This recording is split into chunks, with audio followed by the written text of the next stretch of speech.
જય શ્રી કૃષ્ણ.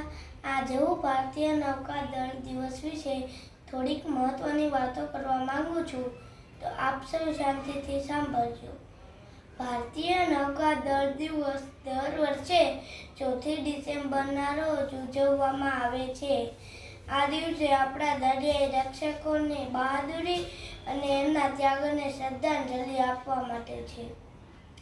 ખાસ કરીને 1971ના ભારત-પાકિસ્તાનના યુદ્ધ દરમિયાન આર્મી દ્વારા કરાયેલી ઓપરેશન ટ્રાઇડન્ટની સફળતાને યાદ કરવામાં આવે છે. આ યુદ્ધમાં ભારતીય નૌસેનાએ શૌર્ય દાખવી મહત્વપૂર્ણ જીત પ્રાપ્ત કરી હતી. ભારતીય નૌસેના માત્ર યુદ્ધમાં જ નહીં, પરંતુ શાંતિના સમયે પણ દરિયાઈ સુરક્ષા, પ્રાકૃતિક આફતો દરમિયાન રાહત કાર્ય તેમજ આંતરરાષ્ટ્રીય દરિયાઈ સંબંધો મજબૂત બનાવવા માટે સતત કાર્યરત છે. મિત્રો, આપણા દેશના ભારતીય નૌકાદળ એક શ્રેષ્ઠ નૌકાદળોમાંનું એક છે.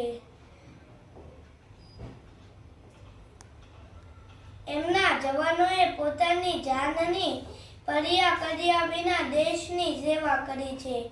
આપણે સૌ વિદ્યાર્થીઓએ પણ પ્રતિજ્ઞા લેવી જોઈએ કે ભવિષ્યમાં આપણે આપણા દેશ પ્રત્યેનું કર્તવ્ય નિભાવવા માટે તૈયાર રહીશું.